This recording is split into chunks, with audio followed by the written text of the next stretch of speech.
All right, welcome into Morning Brew with Jaffe and Razor. Brought to you this show by Fazenda Coffee Roasters and Sparks Sharpener. We'll touch on those guys a little bit later. We appreciate them being a part of the show. Razor, good morning. And my coffee still tastes good today. It does. It obviously maybe needs a little tweak here or there, just kind of like the Bruins. Although my coffee doesn't need a tweak because it's perfect, because it's Fazenda for today. It is the Mexican blend. Right to the game. We got a lot to cover in the next 20, 25 minutes here. We know that the Bruins didn't get to their game. We absolutely know that they did not accomplish getting to their type of hockey nearly as well as the Capitals did. Why do you think that is? And, let's get into how they're going to have to change to get to where they want to be. Sure. That's a pretty good synopsis. I don't think the Bruins didn't have their best. The Capitals were pretty good. Their D's good. Listen, their D's good. We talked about their D going in, and they're big and they're long and they're strong and they're difficult to penetrate. And I think they did a good job with their mobility. They did a good job with their feet against the top six forwards of the Bruins, and that ended up being the difference, that that top six couldn't get inside of the Washington defense. And there's adjustments to be made. There's things they can do differently. I'm assuming they'll really dig into the video this morning and go through it and figure out what they can do better. But I'm with you. The sky isn't falling. This is going to be a long series. They weren't going to sweep it. They're not going to probably win it in 5 either. So it's going to be an up and down series, and they're prepared for that, and they can make adjustments to be better. Yeah, it's the old half full versus half empty. The half empty is you lost. The half full is it was 2-2, and you didn't really get much out of your top 4 guys. The Bergeron line and Krejci did not look to be nearly as fluid, to the credit of, I think, the Washington Capitals. And I'd add that Washington needed that a lot more than the Bruins did in Game 1. With everything that they had going on with the goaltenders and everything else, they needed to win that. If they don't win that, that's a long uphill road for them, much more than the Bruins. I'd agree with that, and at least I'm going to say I hope that's the case. In that I don't think the Bruins are down. I don't. I think that they said internally. We heard Bruce after the game talk about this top guys didn't perform to where they need to. The Bruins this year, for what the regular season is worth, and you can't base a ton on it. You get trends, etc. But every time the Bruins lost this year to the Capitals, and they lost twice in regulation and twice in a shootout overtime. Every time they lost, the next game they came back and beat the Washington Capitals based off adjustments, based off stylistic changes. Can they do it again come Monday night? That's the big question. Obviously, they're going to have to. It's not must win, but it feels closer to that than not. Listen, let's get into the fact that let's get right to the goalie stuff, both the Bruins and the Caps. I will say, again, I always like to say this, preface it with this. You give up 3 goals in a game. Sure, you'd love a save, but none of those goals, I'm going to ask you about all of them, would be Tuukka's issue. There are already people calling for a change. That's not about the goals that we're giving up. That's just not liking Tuukka. That's what it is. No, it's a joke. It's an absolute joke for anybody to go at him over any of the goals, over any of the plays, the way he played. It's completely personal. You're being unobjective. So anybody listening to Morning Brew who says they should move to Swayman right away and the overtime goal is terrible, wasn't watching or doesn't know what they're watching or doesn't care to watch because it doesn't matter that they just want Swayman in net. It's that balance in overtime. He played it really well. Tip shot. How does it hit his chest? How does that go? Is it just the spin that I guess as a forward, yeah. I'm thinking, I don't think about putting spin on it. Yeah, I just think I'm tipping it. That's what I'm doing. Off the tip, and then it's literally 1 in a million, the way that hits his pad as he's dropping his right knee to seal, because, again, he recognizes the tip. He's leaning into it, which, again, he's not sliding into it. He's doing it exactly the way you're supposed to play it technically. He's just dropping straight, shifting into it. It comes down, and it just happens to hit his right pad in a spot where, at the exact time the only way it could go through his legs, and it just backs. There's a little bit of spin on it, a little bit of momentum pushing it backwards, and it's just enough to get over the line. But and then the second goal is a tip off his own man. Can't do much about that. That's just, the way the game's played. And the first one's such a tough read because of McAvoy not having his stick. It changes the way Tuukka can read the play because he has to play it. He has to play Oshie in the middle, but also with Wilson, that pass usually doesn't get made. So he has to overplay it because it's not a hockey sense play. And we talk about Tuukka's hockey sense. He recognizes that pass can get made through McAvoy, where typically it has to be an Oshie shot. Tuukka can step out, take that shot. But with no stick, the pass can come back, and because he has to overplay it and gives up the far side glove and a nice shot from Wilson. Yeah, and he's a righty, so his shot is from the inside, much better angle, and much better angle. Quicker, much better angle, and much for a shooter. When your strong side is to the inside, you're leaning into it. And you can get even more on it. It's just a feel thing. And if you're on the outside, he just flicks it. He's not pulling it in or anything like that. He just gets it on his stick and he flicks it, and he still has a lot of power on it because of what you just said. Yes. Right. Your weight's to the inside. So if he was a lefty, and he got that, he's not taking a backhand from there. He's bringing the puck to the outside, which gives Tuukka, it's probably a half of a second, or if not a 1 second more, but also it gives him that angle in his favor.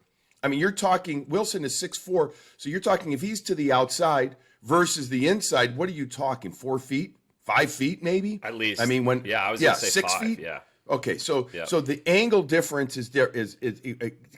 Very technical here. From a shooting perspective, you see that differently, so differently when your stick's to the inside versus when you're to the outside. It's not that these guys aren't good enough, because they are, to reach that top corner from the outside, but nowhere near as efficient as when your stick is to the inside, like Wilson's was.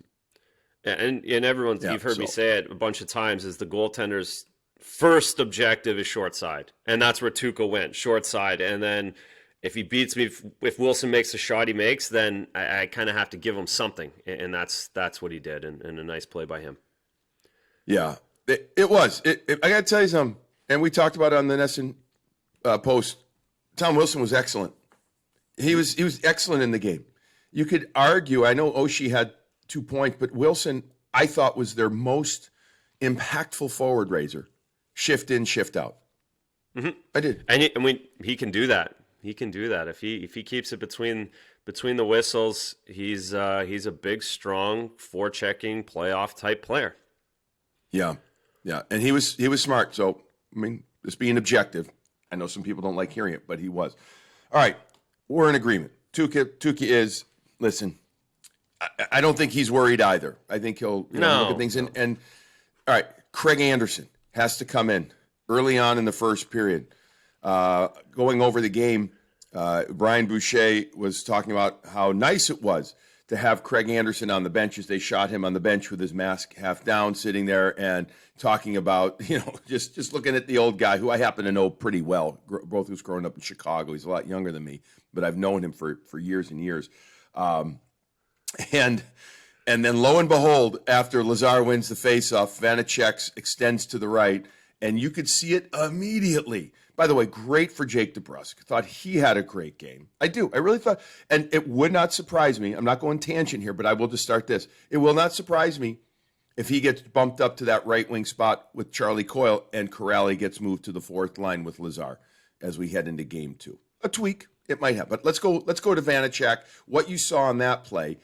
I don't really want to ask you what it thought it was. I mean, I guess I'll ask you what you think, put him, but it don't look good in my eyes. It didn't look good at all. No, I can't imagine he's back in 10 days. I can't imagine the way that happened. So he's there. He's way behind the play. Doesn't read that shot, way back, and he just kind of throws his leg out and slides into it. Mm-hmm. And as it goes in, you can see him. In my eyes, this is my uneducated eyes. In my eyes, he kind of relaxes as that puck goes in. He's a little deflated, but he's in a stretch and it pulls just a little bit more, and that trail leg sticks a little bit more than his initial leg, his right leg goes, and that's somewhere in the back of his ass, in his groin, up high. That's the way it looks to me, is that's up high. That's not in the belly of a hamstring, or that's somewhere up high. And definitely not a high, hammy. Yeah, he didn't react. Yeah. Hammy is like you've been shot in the back of your leg, right? Have you ever done a hammy? I've done a hammy, and it feels like, oh my God, like somebody just right in the back of your leg. But I thought Razor, maybe, call me stupid, crazy, both. For some reason, I thought it reminded me almost of Rick DiPietro in his hip when he went to do in the Atlanta All-Star game, and he extended out like that. And to your point, one leg gets a little caught and the other one goes a little further. And that's where his hip issues started years and years ago. And I just thought for a second that could be a hip for Vanacek. What the hell do I know? Nothing. Absolutely nothing. Mm-hmm. It's somewhere in there. And as a goaltender, to go off the ice like that, it's 10 days minimum. From all my experience, it's going to be way worse this morning than what it was last night, him skating off the ice. And then you can't do anything for 5, 6, 7 days. And then you got to go in, and then you're at the risk of hurting it again really quickly with any of those moves. If he's doing that on a stretch, I don't see how he plays this series. Kelly Rudy evidently gave him saw what Kelly did. I know, that was interesting. A hard time via social. I don't know if he said it on Hockey Night in Canada during the show. I don't know. It was brought to my attention in the post-game show by Dale, and the comments about how I'm paraphrasing here, his only job is basically to be ready to play and to stretch and whatever. And I said, look, I'll defer to Kelly. I'm not a goalie. But I don't know. I feel bad for the guy in the sense of meaning, you don't see anybody get hurt. When Brick said it, I thought beautifully too. He's like, I think that's a little harsh to comment on an injury, which I was surprised. Kelly's not. I don't know. He's. Yeah, I don't know why Kelly went after him like that. I'm not sure. It didn't really fit. Like it wasn't really necessary. You can blame him for not being ready off the draw.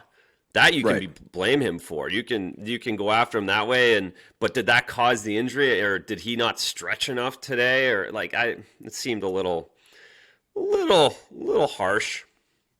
Yeah, I agree. It did seem, and when I read it, I'm like, I don't know. Anyways, let's get back to the game and us talking about it, not somebody else.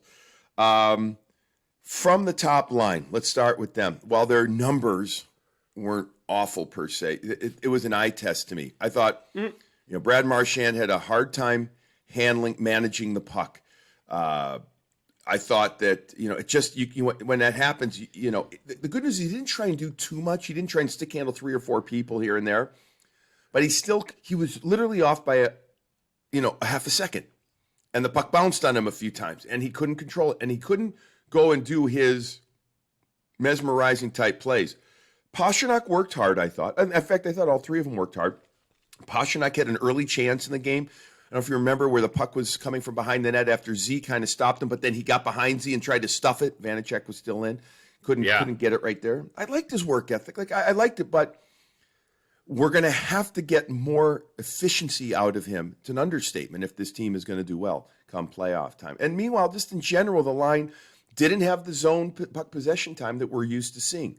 And again, half full, half empty. They're going to be better, right? Or they better be better. If they're not, it will be definitely in favor of the Caps. They should be better. And you look at the other 2 plays that I look at Pastrnak and how close he is the one where Z pushes the net off.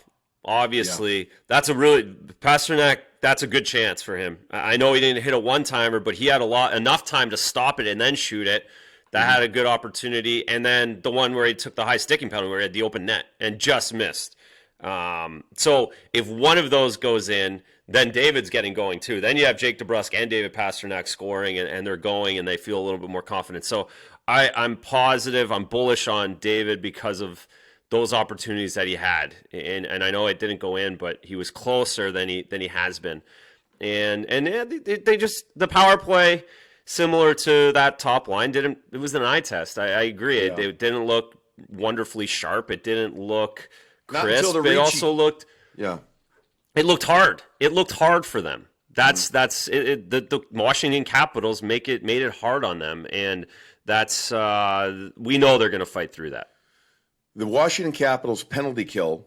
I don't remember it as aggressive now. Maybe they were just jumping more, but they were really good, aggressive. They've got long defensemen. We've talked about this. The Charas, the Dillons. You know, Dillon is 6'4", 6'3", 6'4". Char, we know, is 6'9".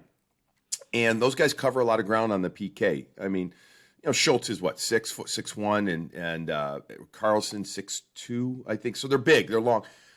But what that allows them to do, Razor, they can bump up a little bit in their own zone because they cover so much ground, and their forwards up top can be so aggressive. And they were darting all over the Bruins. Forget even 50-50 puck battles. It was almost like, forget it, guys. Don't you go create a 50-50. Even if it isn't, you attack those top guys. I think the top guy for the Bruins, whether it's Grzelcyk or McAvoy, is going to have to be more demonstrative with the quick thought processes with the puck. And the other guys that are on flanking them are going to have to be, because the Caps are coming. The Caps' aggressive PK is coming on these guys. And you're right. You described it beautifully. They made it hard. They made it looked hard for the Bruins to get. They just, again, I'll say it, we're off a half a second in their thought process. The adjustment's going to be for the power play, the way I see it, is they're going to have to start working low. They're going to have to, whether it's move Bergeron down low, go to the old traditional overload where Marchand's on the wall, Bergeron's down low, Ritchie's out in front, David's somewhere in the back, and work the half wall rather than going up top. Because to your point, Chara, Dillon, these guys are pushing up on Marchand, and there's no one down low. There's no release valve down low.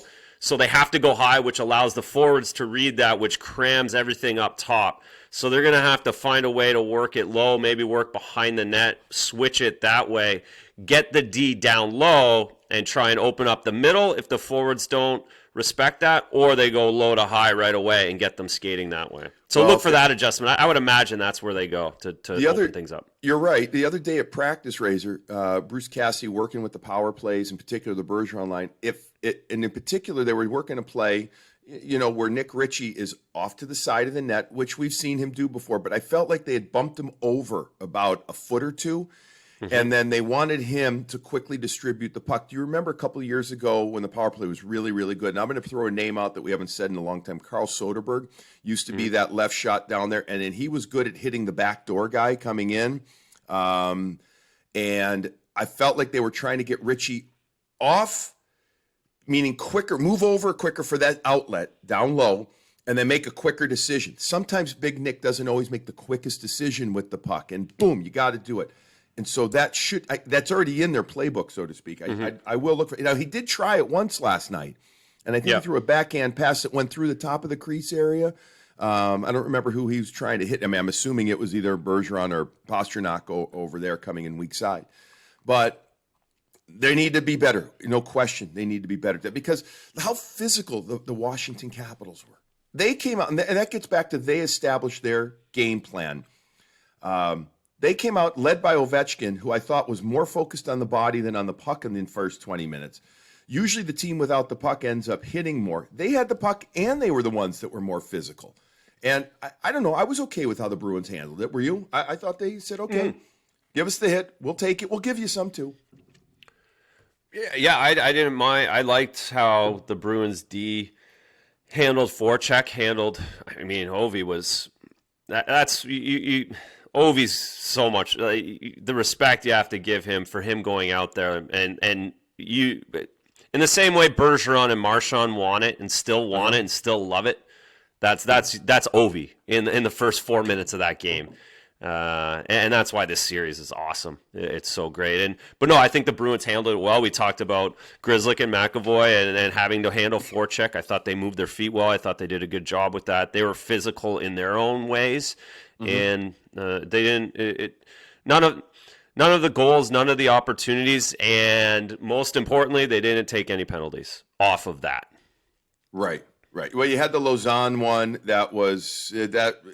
What was that? That wasn't off the forecheck. It was more off the, I'm going to show you, I'm going to stand up to you right here. The kid's not going to want to do that, you know. I mean, you know, that because it wasn't necessary. No, it wasn't. But No. I didn't love his first, but I liked Lauzon's game as it went on. I did. I thought he learned quickly as the game went on, the way I saw it. I don't think I'd expect any changes to the back end, would you, for game 2? No, I think they're good there. All right. Let's quickly tell you about Sparks and Fazenda, the nice folks at Sparks and Fazenda who are both participating right now with Morning Brew with Jaffe and Razor. I'll tell you what, I think I'd give Jake DeBrusk the spark of the game in the sense, the way that he played with how quickly, not only did he shoot the puck, but then in general, the way, that he looked confident out there. He had a goal. He had one shot on net, had a couple of hits, played 12 minutes. Spark Sharpener is that amazing product, folks, that if you're got a hockey player at home, yourself, your kids, for $699, cheaper than a top-end pair of skates and really pretty much the cost of 2 high-end sticks. It's something that you will love having in your house. Convenient, accurate, simple to use. Go to sparkshockey.com, sparkshockey.com. You order them, they're in stock. They will ship to you on the same day. And Morning Brew, use that code, Morning Brew. They will give you free shipping. Nobody else right now is getting that offer except them. So Spark Sharpener and Jake DeBrusk, our spark of the game. And Fazenda, fazendacoffee.com. Our friends over there, too. I'm drinking that Mexican blend this morning and having a good time with it. FazendaCoffee.com. And if you use Morning Brew, you'll still get 15% off as well. Mugs, I think they're almost here. Almost. So we'll keep you posted on that. Fast free shipping with 3 bags or more at FazendaCoffee.com. These are the people that are Boston's specialty coffee roaster. It started in Boston. It's still here in Boston. In fact, they're roasting in Dedham now, Razor, not far from you. And these are good people, great coffee, and we love having both Fazenda and Spark. I had my snap chill on the soccer field already this morning, up and at it. I'm going to tell you something, no BS. I tried it because I'm not a cold coffee, and I tried it. I opened it. I had it yesterday, and afternoon coffee, loved it. Splash Solid. of half and half in it for me, Yeah. and loved it. So you may be, I hate to admit it, making not a convert out of me, cold but coffee before you know it next January. I can't know if I go. I won't know if I go that far. Listen, by the way, the chicken parm sub with extra marinara and chopped cherry peppers on it. People ask me, you put chopped cherry peppers. I'm a Chicagoan originally. There's a thing called jardiniere peppers that I don't. I'm assuming they're here too, but jardiniere peppers we put on hot Italian beefs, and you can put on everything in Chicago, and I love them. So used it there. Preemptive. What time was the Maylocks wake up last night? 2:30, 3:30? What'd you get? What'd you get?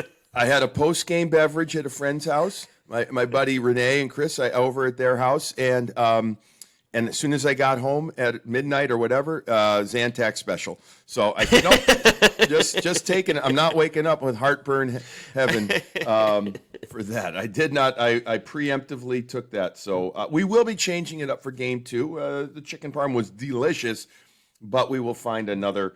I'll probably go salad. Probably for game 2. Let's go over a couple of things. Faceoffs. Faceoffs were huge for the Bruins in this game, Razor. They dominated in the first 21-5, I believe. Now the Caps got better and better. Whether they started reading the plays more, had more help coming off. But this is something to keep an eye on, and it's something that the Bruins have to use to their advantage. I felt like, again, they have to get more shots based off all the faceoffs they won, because in theory, right, it means they're possessing the puck a lot more than the Caps. They should, and that when they're not at their best, that those faceoffs are such a great equalizer because it doesn't allow the other team to get going. And even though the Bruins weren't at their A game last night, they were winning those faceoffs so they could at least have the puck, and they weren't chasing it all night. So it certainly equalized, certainly made a little close. It makes the game closer because of their faceoff ability. And when they're on, then it should be let them roll it out, look out Craig Anderson. Mm-hmm.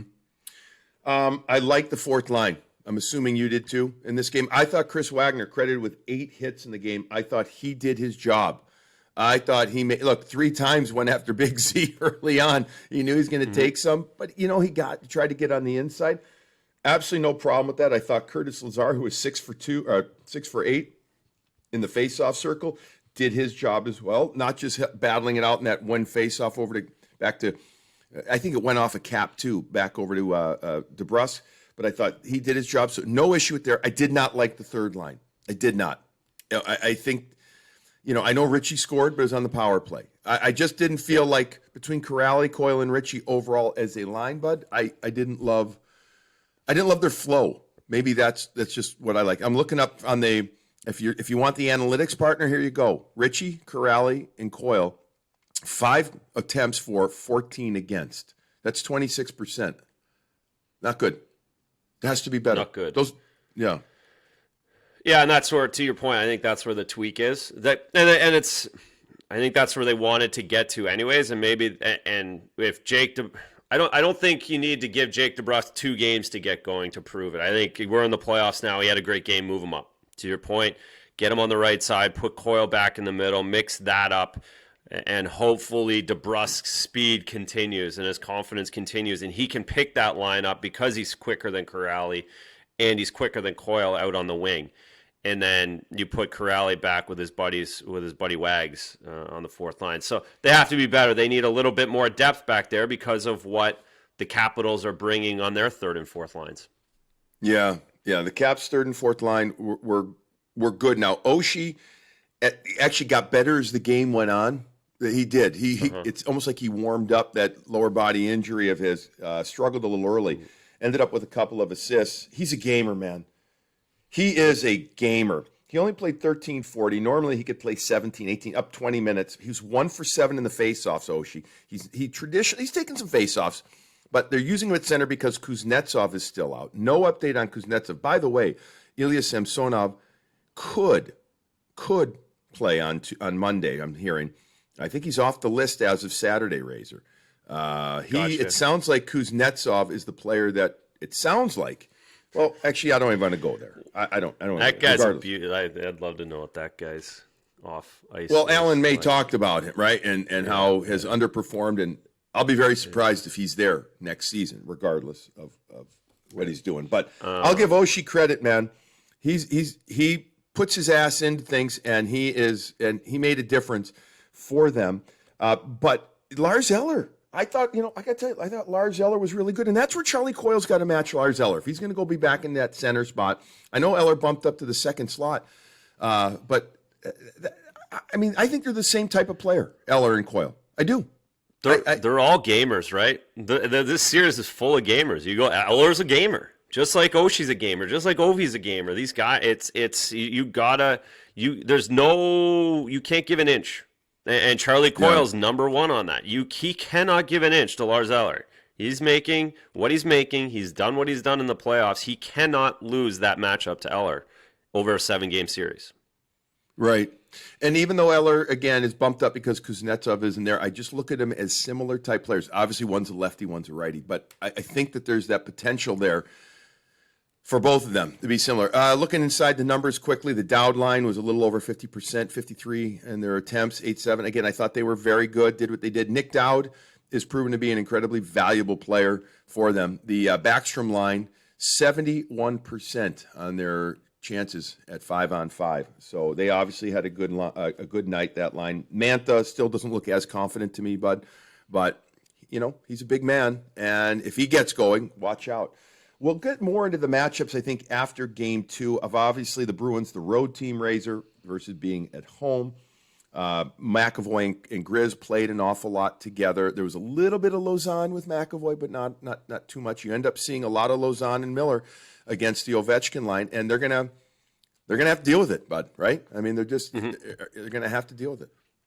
The game 2 is going to be the exact same. Laviolette's going to get that matchup whenever he can. He's going to keep those guys away from Carlo as much as he possibly can, and that's just the way it's going to be on the road. And that's going to be, as far as these guys go, that's the way it's going to work on the road. That's that third pair, and they try and get the best line against those guys. Yeah.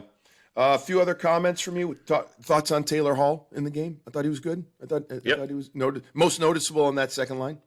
Drew 2 penalties right away with that speed down the left wing, cutting to the middle. 2 penalties, did a really nice job. No issues. I know he was dashed too, but I didn't think that was similar to like Tuukka. It's just the way the game played out. It was just a number. Didn't really notice Brandon Carlo a lot, which I'm guessing is okay, but You know, 17-42. Yeah, he played low minutes, right? He played lower than everyone else, and Yeah. other than Riley. Well, I didn't love Riley's game. I didn't love, Brick and I talked in the second part of the post game, Razor, and we both think that was more of a, well, we hope that was more of a first ever NHL playoff game type performance. Yeah, and I think we talked of all the guys on the back end who are going to take a little bit of time to get up to speed. It was him because he hadn't seen Ovi in playoff mode. He hadn't seen Oshie in playoff mode, hadn't seen Wilson in playoff mode, and let's chalk that one up and keep an eye on it in game 2. All right. Lots to keep an eye on. Great stuff today, bud. Bruins lose 3-2 in overtime to the Washington Capitals. Game 1 of the first round East playoffs. Game 2, 7:30 face-off. 7:30. It'll actually be 7:38, folks, but 7:30. Past your bedtime. It is, definitely. Thank you for reminding me. I'll have a little more Fazenda to boost me up. Yeah. Game is on Nesson. Every game is on Nesson here on out. NBCSN outside of Boston or New England, but it's on Nesson. So don't even think about NBC anymore. Nesson. Look forward to talking with you on Monday. That's going to wrap this Morning Brew with Jaffe and Razor up. Thank you again to Sparks and Fazenda for being a part of it. We really appreciate it. Razor, enjoy your Sunday. Have a great day at the soccer fields. I'm going to head over to the Lax Field. I'm going to watch the game again, too, to check out a few things. Bruins lose 3-2, down 1-0 in the series. Sky ain't fallen yet, folks. It isn't. And if you come up with a suggestion for a good meal for us, let me know. Might have to. I'll take you up on it. Everybody, have a wonderful day. We'll talk to you after Monday's game. And it's a Sunday, so really enjoy that Sunday coffee.